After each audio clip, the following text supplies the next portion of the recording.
el capítulo 37 y el capítulo 47, él sufrió cambios y pérdidas y transformaciones fuertes.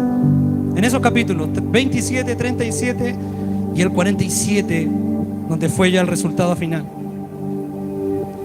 Y Jacob pareciera que en su mentalidad siempre salía ganando, porque él era astuto. Jacob era astuto.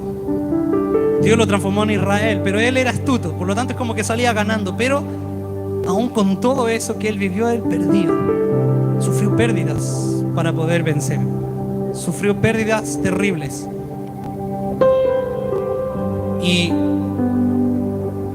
vamos viendo lo que sucede, y muchos ya han estado viendo o hemos leído esto. Si vemos el capítulo 38 de Génesis, en el capítulo 38 vemos esta historia fuertemente terrible de José, en este caso. El 37.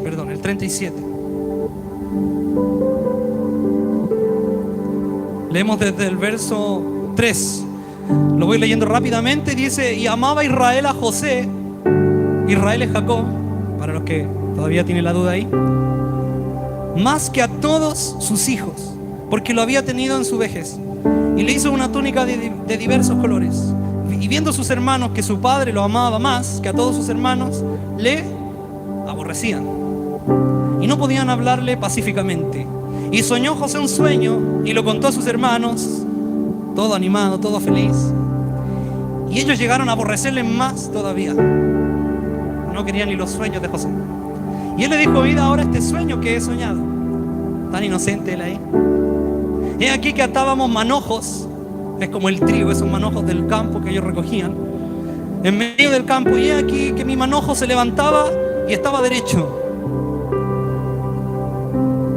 y que vuestros manojos, o sea, los de los hermanos, estaban alrededor y se inclinaban al mío. Así les contó. Y se inclinaban al mío. Y le respondieron sus hermanos: ¿qué? ¿Reinarás tú sobre nosotros? ¿O señorearás sobre nosotros? Y le aborrecieron aún más a causa de sus sueños y sus palabras. Le aborrecían. No es como cuando alguien, y quizás la mayoría o varios de acá tuvieron un hermano y como que tenían varias ahí rencillas y se peleaban. No, le aborrecían, ¿sí? Y eso llevó a otras cosas, porque era un aborrecimiento. Y mire, más aún, José soñó otro sueño en el verso 9 y lo contó también a sus hermanos. He aquí que he soñado otro sueño, y aquí que el sol y la luna y 11 estrellas se inclinaban a mí. Y le decía nuevamente que se inclinaban a él, hasta el sol, la luna incluso. Y le contó a su padre y a sus hermanos. Y su padre le respondió y le dijo: ¿qué sueño es este que soñaste? ¿Acaso vendremos yo y tu madre y tus hermanos a postrarnos en tierra ante ti? Eso es lo que estaba diciendo, ¿no? Y sus hermanos le tenían envidia, mas su padre meditaba en esto. Y aquí quiero ir avanzando en esta historia, pero más con mis palabras, para que usted viera como la base de José en su juventud, lo que Dios estaba preparando, ¿sí? ¿Cuántos de aquí han recibido sueños? ¿Sí? ¿Tiene una visión? Si no tiene una visión, comience a buscarla. Porque todo hombre y mujer en la obra de Dios camina con una visión. Si Abraham pudo vencer todo lo que venció, digamos, y creyendo, porque él venció por la fe, el creer, el mantenerse, tener 100 años, tener un hijo a los 100 años, era porque tenía una visión, ¿sí? Isaac trabajó por la misma visión. Y Jacob tenía la misma visión. Y fue aún más allá transformado y padeció aún muchas más situaciones. Pero José ya estaba recibiendo una visión. Aquí, un sueño, ¿sí? Un sueño. Si usted tiene este nivel de sueño, mire lo que está pasando, no sé, se inclinan a mí, los manojos son mis hermanos y mis padres. Algo tendrá que hacer Dios, algo quería Dios con él. Solamente que quiero decirle algo: cuando Dios levanta a alguien, ¿cierto?, con un carácter distinto, con una disciplina distinta, porque José tenía una disciplina, él tenía buen testimonio, pero le voy a decir algo: cuando eso sucede, muchas veces vienen tinieblas a rodearnos. El capítulo 38 es de tinieblas. El capítulo 39 también. Termina el capítulo 37 que estábamos leyendo también en tinieblas. ¿Por qué el capítulo 37 en tinieblas? Porque luego de esto que leímos, los hermanos, ¿cierto?, hicieron una estrategia. Algunos querían matarlo. Por ahí el primogénito dijo, no hagan tal cosa, es nuestro hermano, pero lo metieron en una cisterna. Lo habían capturado. Y para no matarlo pasaron unos ismaelitas y se lo vendieron. Y esos ismaelitas se lo vendieron, ¿cierto?, a un dueño de una casa en Egipto, a un amo. Era un esclavo, se volvió un esclavo. Entonces todo eso es el mover de las tinieblas. Él vivía en un entorno rodeado de tinieblas. Pero yo no quiero ahora que usted empiece a pensar, a ver quién es el que está en tinieblas aquí alrededor mío. No son las personas. Estos días le he dicho no sé cuántas veces a una persona, ese no es el enemigo, ese no es el enemigo, ese no es el enemigo. Porque rápidamente, por el dolor, por la frustración, por lo que me dijeron, comenzamos a ver como que fuera el enemigo. La tiniebla me está hablando. Satanás. Y muchas veces no es así. Somos todos débiles, estamos todos en el mismo proceso. Y el enemigo está ahí afuera. El enemigo también opera en mi carne, en su carne, cuando no hay un altar. Cuando uno no se consagra diariamente, entra. Sabemos, un día que uno no se consagra, entra el enemigo. Así es. No hay de otra, no se puede suavizar y no se puede ocultar. Entra el enemigo. Satanás usó a Pedro en un momento, usó a distintos hombres de Dios también, cuando no había una consagración. Entonces cuando se levanta ese tipo de llamado, vienen las tinieblas, pero uno tiene que aprender y mantenerse firme, ¿sí? Entonces, ese capítulo 37 termina en tiniebla. El capítulo 38 también es en tiniebla, porque dice que Judá es como un cuento aparte, se aparta de la familia y se fue por la lujuria. Antes de la lujuria, en este aborrecimiento que había de los hermanos, hubo traición, hubo menosprecio, hubieron ciertas situaciones que usted puede ver en el capítulo 37. Un hombre, un varón que recibía sueños, un padre que había sido tratado, ¿sí? Porque recuerde que esto se trata también de Jacob, algo que él estaba sucediendo, que iba a suceder con él. Cuando supo la noticia de que habían vendido a su hijo, o sea, de que su hijo había muerto porque le mintieron, llegaron al padre, mira, y mancharon con sangre la túnica que él le había regalado. Tu hijo, ¿qué le pasó? Alguna fiera del campo tuvo que haberlo matado, pensó Jacob. Y dijo, voy a bajar con amargura mi espíritu al Seol. Se entró en una amargura, en un silencio. Entró en un silencio. Nadie lo podía consolar. Amaba más a José y le había sido arrebatado. Cuando dije que este hombre había sufrido pérdidas, él había perdido a la esposa que más amaba. Ya la había perdido, a Raquel. Él amaba tanto a Raquel. Cuando tuvo que enfrentarse a su hermano, el campamento de Raquel y su hijo José los dejó al último para que no los mataran primero. Mandó a la otra esposa adelante con los otros hijos. Ese era el nivel de amor que él tenía. Una división en su familia en cuanto al amor. Tenía una preferencia, aunque Dios le había ya entregado a una mujer, que era Lea. Pero la perdió. Quiero que se centre solamente en el dolor, en el sufrimiento de este hombre. Ya había perdido, mejor dice, había perdido a Raquel, había quedado cojo, luchando con el mismo Señor, tuvo que huir de su casa, tuvo que enfrentarse a un suegro terrible, más astuto que él, más fuerte que él en carácter, tenía más cosas al principio, tuvo que ser tratado ahí también terriblemente, tuvo que soportar a sus hijos. Es así. Simeón y Leví lo hicieron huir en un momento porque habían matado a todo un pueblo, a los varones, con una estrategia astuta también. Lo sacaron del padre ahí. Pero eran asesinos. Esa era la palabra, eran asesinos. No es que se portaban mal, sino más asesinos. Y él tuvo que huir. Entonces todas las cosas que Jacob de cierta manera tuvo que ir sufriendo una tras otra. Y a veces nosotros decimos, Señor, otra vez me pasó esto, ay de mí.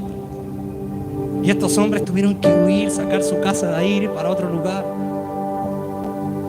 Pero Dios estaba en medio. Dios estaba en medio. Y al último, como el golpe más bajo, ¡pum!, perdió a José. Perdió a José, esa era su mentalidad. Perdió a José, perdió a la esposa. Señor, ¿qué es lo que tú quieres conmigo? ¿Cuánto le has dicho eso al Señor? A ver aquí. ¿Sí? ¿Qué es lo que tú quieres? ¿Por qué tantas cosas? ¿Sabe que lo que diría la voz de Dios? Quiero hacerte ganar. Él diría, quiero hacerte un rey. Quiero llevarte a reinar. Yo no sé, pero quitándome todo esto. Lo vamos a ir viendo aquí. Luego de ese aborrecimiento, como le decía, llegó la mano al menosprecio. Hubo un mover de tinieblas, como le decía yo en el capítulo 37. Entró otro proceso de prueba para Jacob. Había ira en este lugar, había una deslealtad, había una persecución, había todas estas cosas. Y luego, como le decía, avanzamos al capítulo 38 y vemos lujuria. Judá se aparta, se mete con rameras, pierde a su esposa, mueren sus hijos, eran malos delante de Dios, mueren también. Todo terrible. Pero se juntó con un amigo que no tenía que juntar, puso oído donde no tenía que poner. A veces nos pasa eso a los cristianos. A Satanás les gusta ir al oído. Le gusta ir al oído y por detrás. ¿Sí? Sigilosamente. El Señor viene de frente y te dice las cosas y la verdad como es. Pero Él viene por el oído y uno dice, Señor, ¿serás tú?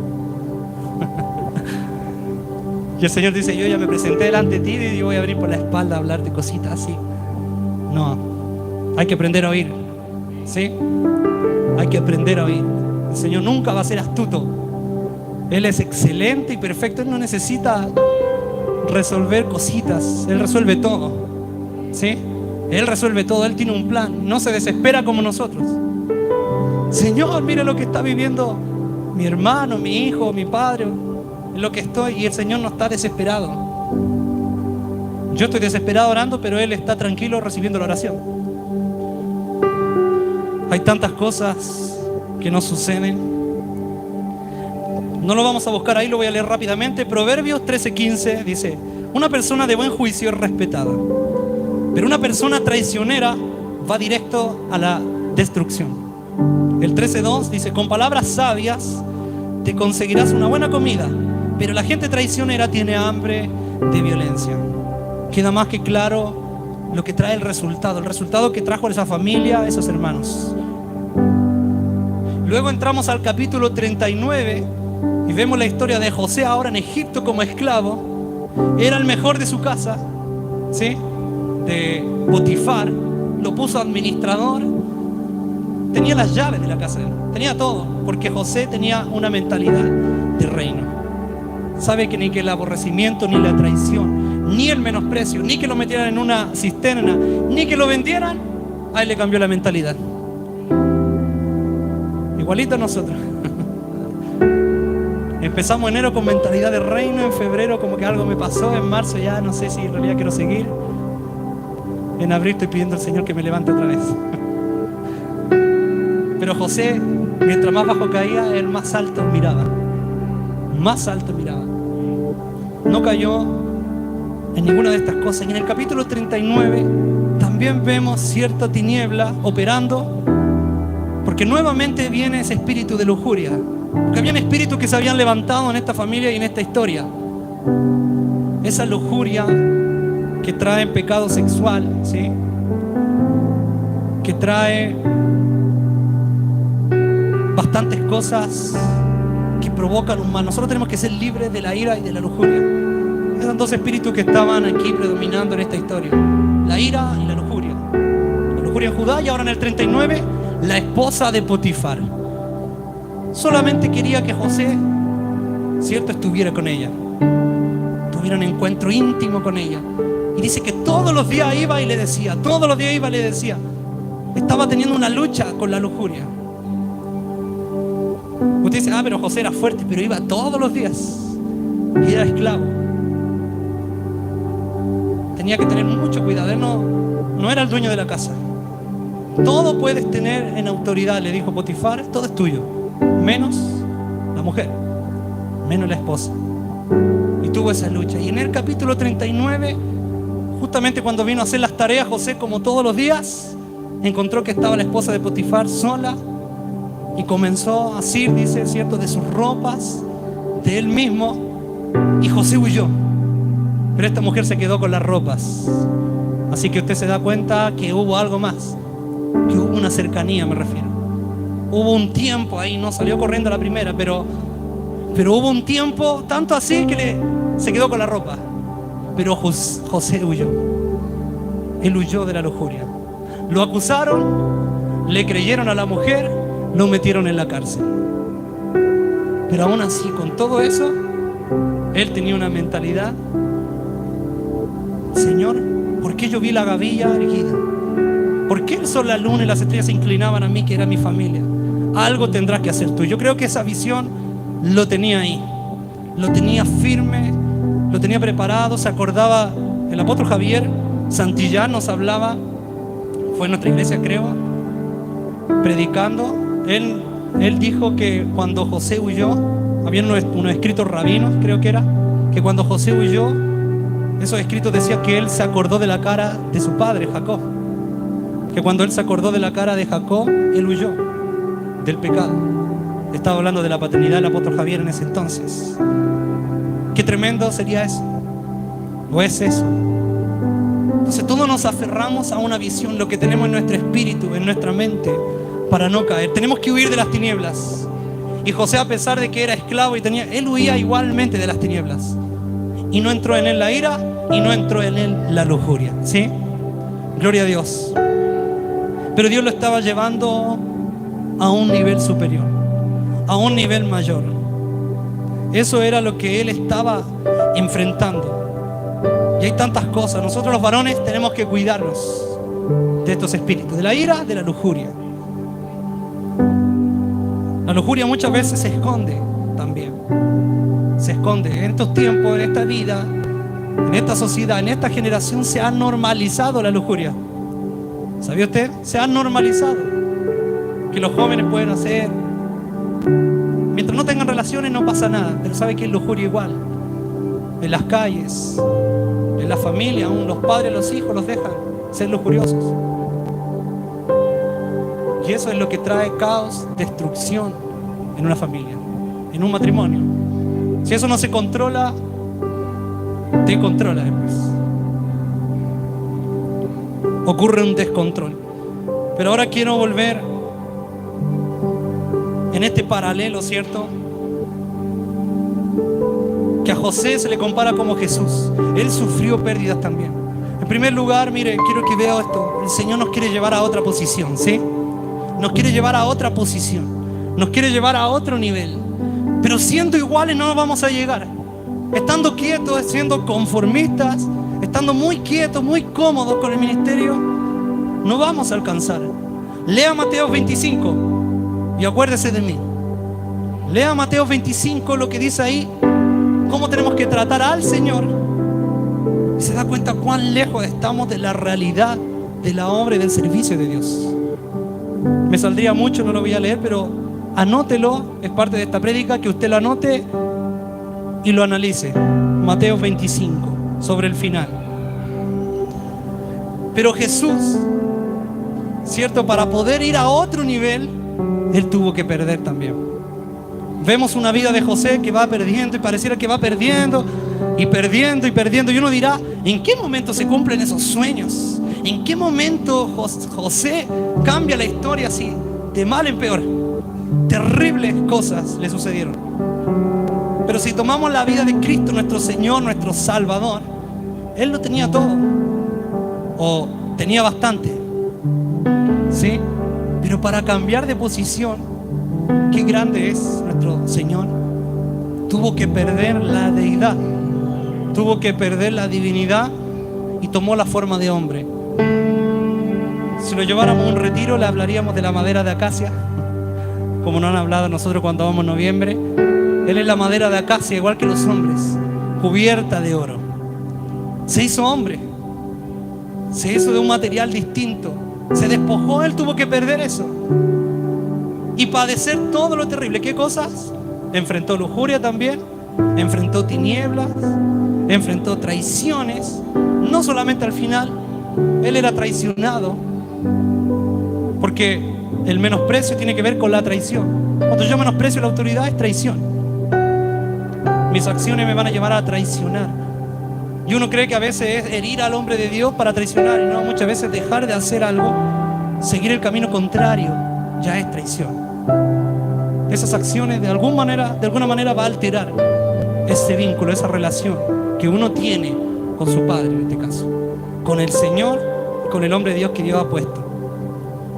Entonces el Señor Jesús enfrentó todas esas cosas y no se quejó, no criticó, no le decía a Dios, ¿por qué me pusiste a estos discípulos? No, Él los buscó, Él los soportó, Él los formó. Y Jesús en todo eso pareciera que iba perdiendo en relación a lo que tenía.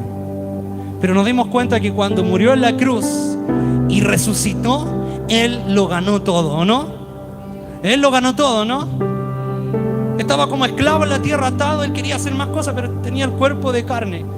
Pero cuando se glorificó y al tercer día resucitó, Él era desbordante.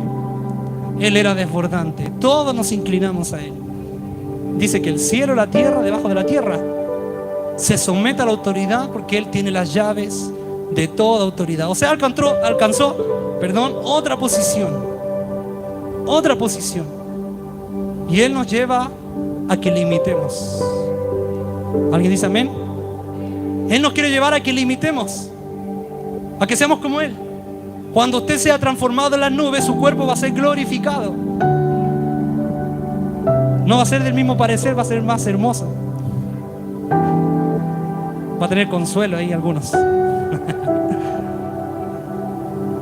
Va a tener una gracia, va a tener una autoridad distinta.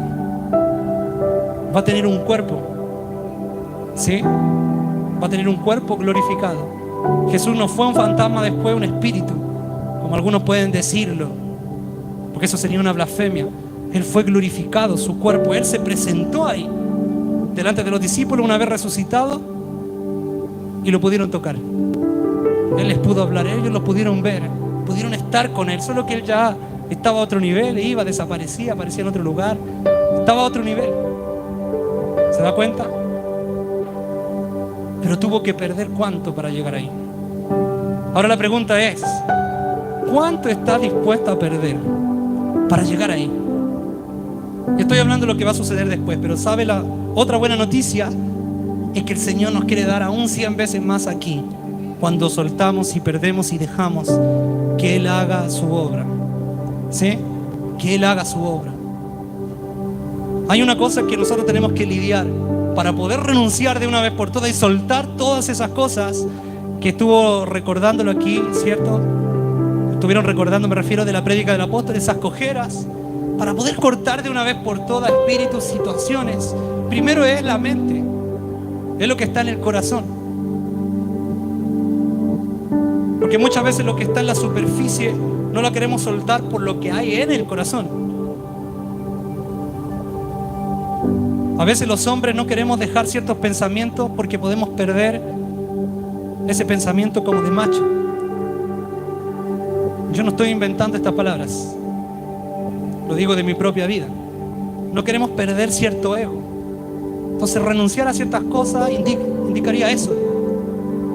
Tendría que dejar de ser tan orgulloso. Y yo creo que alguna mujer se siente aludida también aquí, porque también hemos visto mujeres muy orgullosas. ¿Sí? Nosotros tratamos vidas también, discípulos, jóvenes, se ve de todo, gente que casi fue pero no fue, por esas cosas, esa independencia. Entonces, para poder soltar, poder renunciar y que yo pierda, yo tengo que dejar de ser. ¿Sí? Yo tengo que dejar de ser, tengo que soltar mi razonamiento, y eso te aterra, es como que te va a dejar descubierto, es como que el arma que te queda la vas a perder, como que el arma que me queda la voy a perder. Pero sabe que cuando la soltamos, lloramos, sufrimos, duele, se siente muy fuerte en el interior, pero se empiezan a desprender cosas de nuestra vida, y sabe que el Señor se aparece, y se lo digo realmente, y le habla a usted. Le habla a usted, porque se vuelve tan sencillo tan humilde, tan bajo, que el Señor viene y lo levanta y le habla. ¿Usted quiere oír la voz de Dios? Sí, amén. Va a tener que botar el orgullo al piso, porque no le puede hablar a su orgullo, no le puede hablar a la altivez, no puede, no lo hace, definitivamente no lo hace. Puede venir un hermano, le habla una palabra, ahí sí lo capta. Pero cuando usted baja al piso y es sencillo y es humilde y no anda, y cuando viene un problema no lo eleva más, lo baja, porque su espíritu cambió, su vida cambió. Viene problema en el matrimonio, usted no se justifica más, sino que baja. No le dice al otro, baja tú, no, baja. Automáticamente el Señor le habla. Él se presenta delante de usted. ¿Quiere vivir la paternidad? ¿Sí? ¿Quiere vivir la paternidad? Como José. Tiene que derribar todo ese orgullo al piso, toda esa altivez al piso. Nuevamente lo quiero repetir. Cuando usted suelta ciertas cosas, ciertos ideales, pensamientos que usted cree, yo creía que el Señor iba a hacer ciertas cosas en mi vida, y era yo aferrándome, yo quiero vivirlas. Cuando dije, no, es puro orgullo, solo altivez, solo mis pensamientos, ¿sabe? Costó, dolió. Y ahí el Señor mostró sus sueños. Ahí Él se presentó con visiones. Ahí Él muestra la claridad. Mira, este es el camino, esto era lo que quería para ti. Y uno dice, perdón, porque no me había dado cuenta. Esa es la ceguera espiritual que uno muchas veces habla. Nos gusta recibir oración, pero realmente son simples pasos, pero difíciles de dar, muchas veces humanamente hablando, las que realmente cambian tu vida. Amén. Volviendo a la historia de Jacob, él fue quedado atrás, por decir, en cuanto a que perdió todo. Pareciera, como Jesús, como José, como su vida muchas veces quedó al descubierto. Él quedó desnudo. Perdí a mi hijo José, ya no le quedaba más. Mientras que José estaba viviendo otra situación, pero él no lo sabía. Y a nosotros nos pasa eso cuando estamos tan cómodos con nuestra vida, ya creemos que todo va mal y tomamos un rumbo de cristiano muchas veces muy quieto. El Señor trae hambre a la tierra. Él trajo hambre en esos tiempos, ¿cierto? Y tuvo que mover a Israel. Tuvo que mover nuevamente a Israel. Mandó a los hijos, vayan a buscar comida. Escuché que en Egipto hay alimento, pero eso era difícil para él, porque tenía que nuevamente dejar a sus hijos ir.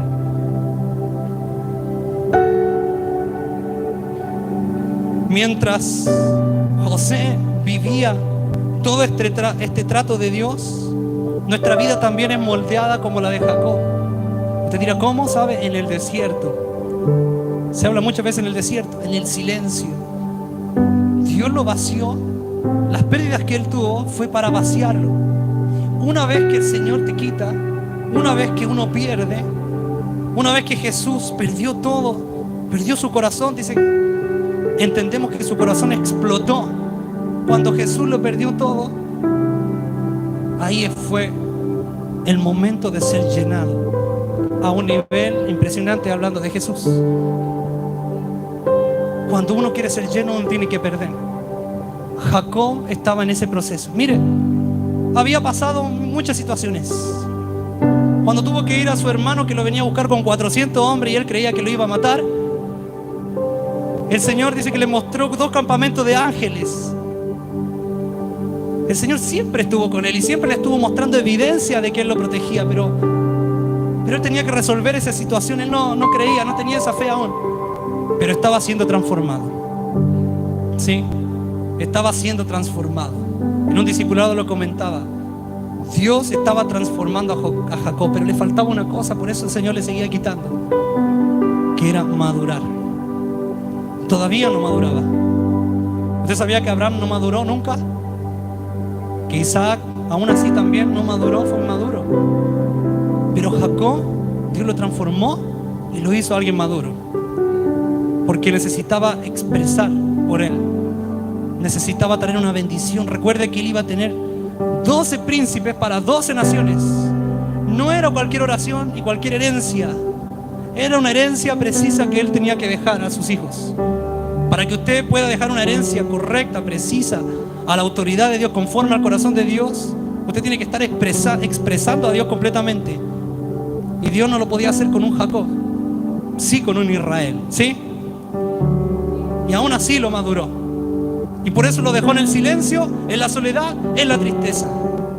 Porque lo estaba preparando para finalmente llenarlo y que así él pudiera cumplir. Y en ese proceso no es fácil, ¿sí? No es fácil.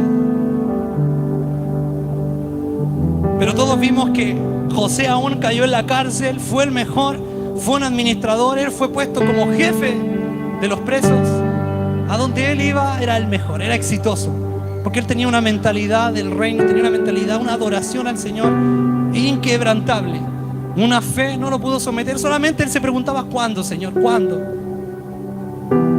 Vino el panadero, el copero, que fueron metidos en la cárcel del faraón, del rey. Tuvieron sueños y José no se quedó atrás, dijo: aún mis sueños no se cumplen, pero aún así voy a interpretar esos sueños. No es de Dios el dar las interpretaciones, decía él.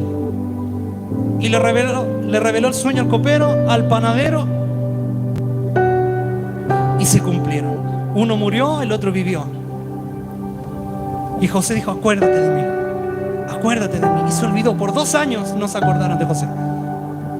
Por 2 años él seguía diciendo: ¿hasta cuándo estaré yo aquí? Soy el administrador, pero soy esclavo igualmente. Hasta cuando el faraón lo mandó a llamar, tuvo un sueño terrible, no lo podía entender, nadie lo pudo descifrar, y José lo hizo. Y él lo puso a reinar. Amén. Lo puso a reinar por sobre todo, de haber caído lo más bajo, de haber enfrentado la ira, la lujuria, haber sido un esclavo, haber sido menospreciado y haber caído en la cárcel. Aún así, él se levantó y Dios lo puso a reinar. Él perdió todo para poder llegar a un reino. Denle un aplauso al Señor de la obra que realmente completa nuestra vida, porque por lo que Él hace.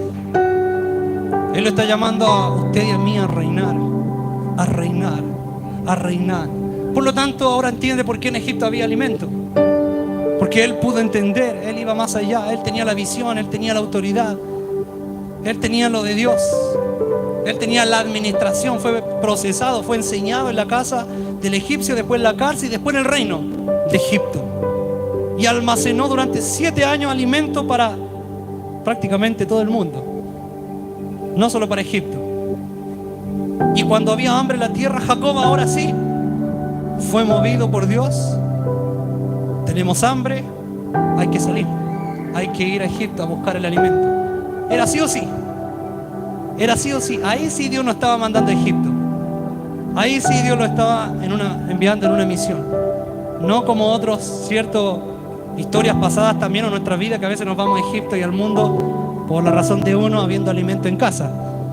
No, aquí no había alimento en casa, había que ir a Egipto. Lo envió, José los vio que eran sus hermanos y los disciplinó con una mentalidad de rey, ¿sí? Con una mentalidad de juicio. Los sometió, lloró, se enfrentó nuevamente a sus hermanos. Ellos no lo reconocieron. Él era el administrador, él era el manojo erguido, y sus hermanos se vinieron a inclinar ante él.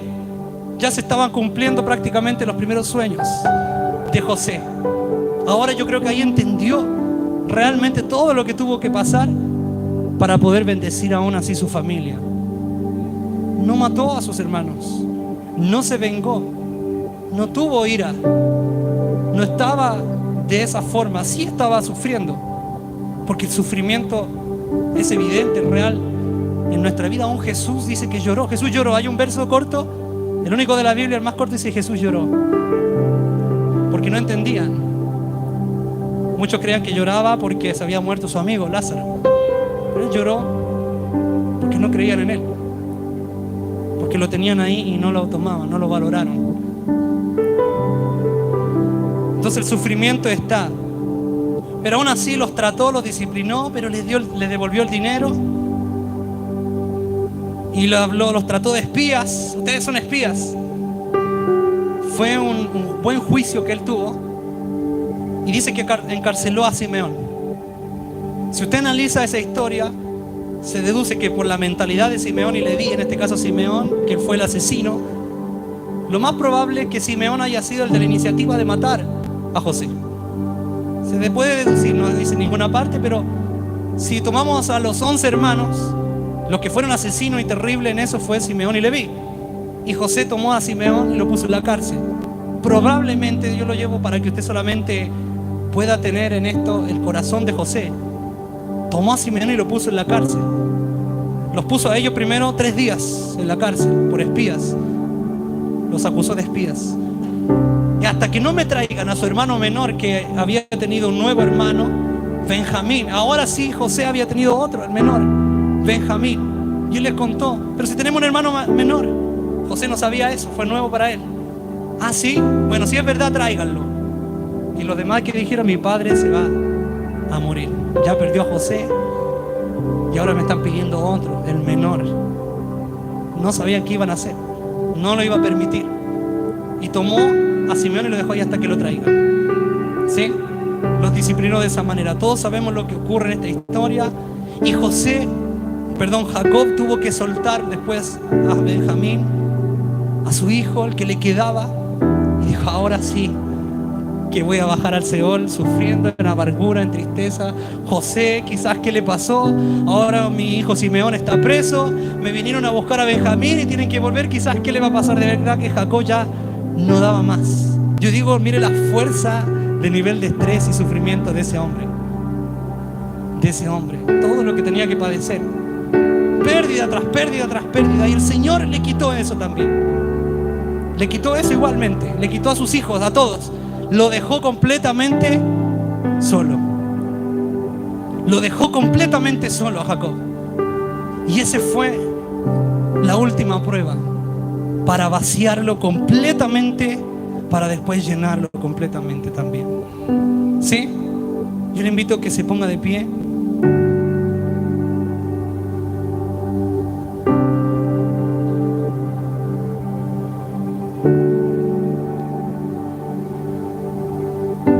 Nuestro Dios es grande, es maravilloso. Él es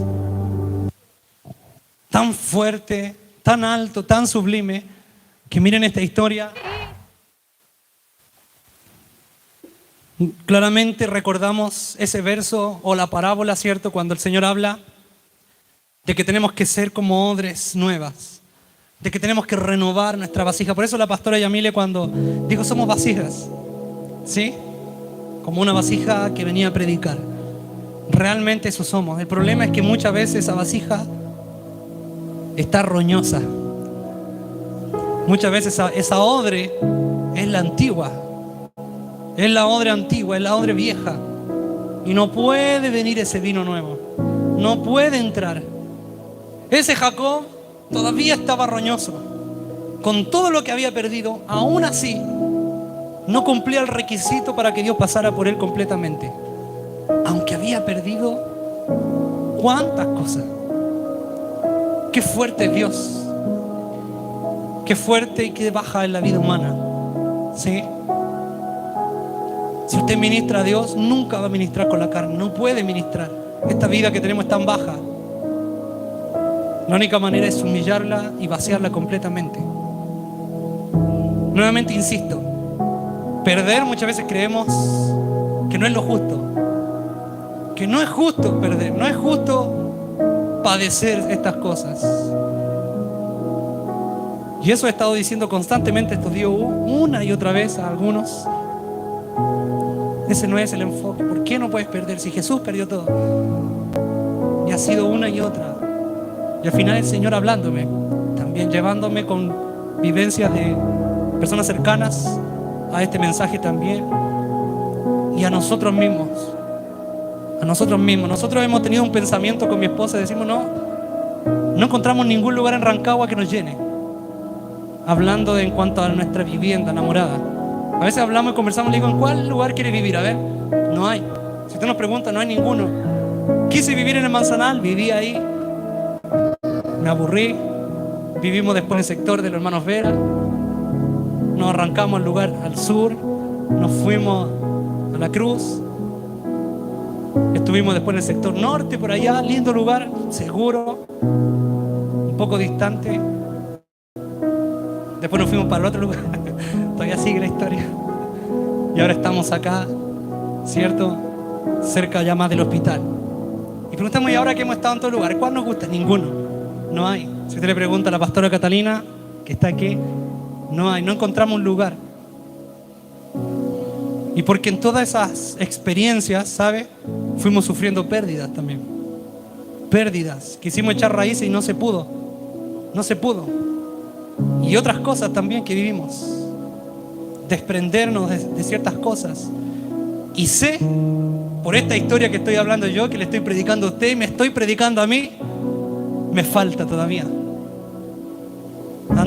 Tengo que ir con cuidado porque el Señor me puede vaciar de todo. Nos puede vaciar de todo, ¿sí? Para llevarnos a otro nivel. Para llevarnos a otro nivel. Por eso digo, si no encontramos un lugar, no hay un lugar que de verdad queramos, es porque algo quiere hacer con nuestra vida. Algo quiere hacer con nuestra vida y de verdad que no es porque andamos arrancando. Porque estábamos en un lugar, empezó la pandemia, nos pidieron el lugar. Estábamos en otro y ya no servía para lo que era la obra de Dios. ¿Para qué decir la iglesia? Estuvimos en el centro, ahora estamos en otro lugar. Estuvimos en la Alameda, después estuvimos en el barrio del tenis. Hemos sido nómades como Abraham, Isaac y Jacob. Ellos eran nómades también. Entonces mire, cuando Jacob fue vaciado completamente, quiero que se ponga en esa historia nuevamente. Pero José reveló la identidad y ya no soportó más y los abrazó y los perdonó y le dijo, hermano, mire, estoy vivo y soy rey prácticamente. Soy más que el rey porque él era el padre del rey. Tú serás padre de Egipto, le dijo Faraón. Él lo llevó a otro nivel, le puso el anillo de autoridad. Le puso ese anillo. Él estaba a otro nivel. Y cuando los hijos, los hermanos en este caso, vieron a José, se arrepintieron, lloraron, se dieron cuenta de su maldad, se volvieron, arrancaron las tinieblas, ya eran otros hombres, eran más maduros también. Dios lo había tratado y José les puso ahí el sello, procesándolos también de parte de Dios, ¿sí? Él tenía una mentalidad del Señor para hacer lo que hizo. Le puso la copa de oro en Benjamín, haciéndolo pasar por ladrón. Y cuando se fueron y se dieron cuenta, los detuvo en el camino para probarlos. Eres un ladrón, lo dijo José a Benjamín, al menor. Y se abalanzaron los demás. No, no puede ser. Y lloraron. Mi padre no nos va a soportar. Dice, mi padre no lo va a soportar más. Si no llevamos a Benjamín, yo imagino ahí el desespero, el lloro que ellos tuvieron. Él ya ha sufrido mucho. Nosotros hemos sufrido mucho. Hemos perdido todo ya con él. Ellos estaban en la mentira, no le habían dicho todavía a su padre que eran unos mentirosos, de que José vivía o de que lo habían vendido. Y ahí José no soportó más, fue y los abrazó. Les decía, hermanos, el Señor vive y reina y yo vivo también. Y se abrazaron, ¿cierto? Y pasaron a otro encuentro. Y le dijo, es más, traigan a mi padre y vivan acá porque les tengo un lugar preparado. Les preparó el camino. ¿Sabe el Señor Jesús? Por eso tenemos que adorarle. Por eso tenemos que entregarnos, humillarnos ante Él. Porque Él perdió todo aquí. Y es rey por sobre todo. Y Él está reinando, preparando moradas para nosotros. Y va a llegar ese día donde ese sufrimiento que podemos llevar aquí en la tierra se va a acabar y va a decir, ya basta de sufrir, vengan aquí. Le he preparado una casa distinta. Les he preparado una vida distinta. Aquí hay comida. Aquí ya no hay necesidad de sol. Aquí yo soy el sol.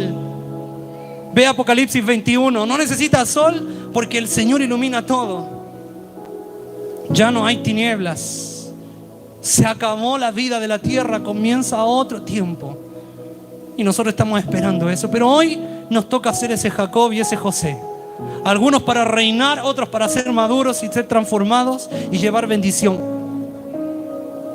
Cuando vieron a sus hijos venir y llegar a la casa, dijo, mira, mis hijos llegaron. Sí, no solamente nosotros, sino que José vive Y Él es el administrador y es el dueño prácticamente de toda la nación de Egipto. Jacob, ya no llores más. Y dice que Jacob le entró el espíritu. Le entró el espíritu, se reavivó. Léalo ahí. El capítulo 46, 47. Cobró vida a su espíritu. Dice, se animó. El Señor lo llenó de vida. El Señor lo llenó de vida. Lo dejó vivir como si fuera la muerte. Como si fuera la muerte. Pero cuando escuchó la noticia, lo llenó de vida. Lo llenó de vida y lo llenó de Él. Fue la expresión. Tanto así que cuando llegó a Egipto, lo primero que hizo fue bendijo a Faraón. Con autoridad, era alguien que bendecía. Él iba y bendecía. Ya era maduro, había hecho lo que Abraham y Isaac no habían hecho. No estoy menospreciando, porque cada uno tuvo una labor fundamental en la paternidad, en el diseño y la estructura. Estoy hablando algo distinto que Jacob tenía que cumplir, ¿sí? Que Dios lo trató y lo formó para eso. Y él bendecía y bendijo a Faraón, bendijo a sus hijos, bendijo a José, lo abrazó, bendijo a los hijos de José. Ya era un hombre que fue tratado completamente. El Señor tuvo que procesarlo, tuvo que llenarlo, tuvo que tratarlo. Y como ya lo he dicho varias veces, hasta el punto de sentir que ya no había nada. ¿Qué orgullo le iba a quedar a él? ¿Qué orgullo tenía? ¿Qué orgullo, qué altivez le podía quedar a Jacob? ¿Cuál? ¿De qué se podía jactar? ¿De qué? De nada. Lo único que tenía ahora era manifestar la gloria de Dios. Era lo único que le quedaba. Lo único que le quedaba. Y lo que más estorba en nuestra vida para manifestar la gloria de Dios es todas esas vanidades que tenemos en nuestra vida. Todos esos orgullos, esa altivez, esas justificaciones, esas mentiras que dijo el apóstol, las cojeras, que estoy hablando yo nuevamente. ¿Sí? Donde Dios nos lleva a esto. Donde tenemos que ser libres. Libres. Efesios 4, del verso 21 dice: si en verdad la habéis oído y habéis sido por él enseñados conforme a la verdad que está en Jesús, en cuanto a la pasada manera de vivir, despojados del viejo hombre que está viciado conforme a los deseos engañosos, y renovados en el espíritu de vuestra mente, y vestidos de nuevo hombre, creado según Dios en la justicia y santidad de la verdad. Le invito a que cierre sus ojos, no se desconcentre, cierre sus ojos. Y yo creo que usted ha entendido hoy lo que tiene que hacer. ¿Cuánto puede rendir? ¿A qué nivel está dispuesto a perder y renunciar para que Él lo llene, para que Él sea la expresión en su vida, para que la gloria de Dios sea lo que está en usted? No podemos servir a dos señores, a dos dioses. No podemos ser llenados con lo viejo y con lo nuevo. No hay dos maneras, no hay atajos, solo hay un camino. Oh Padre, en el nombre de Jesús, Señor, te necesitamos.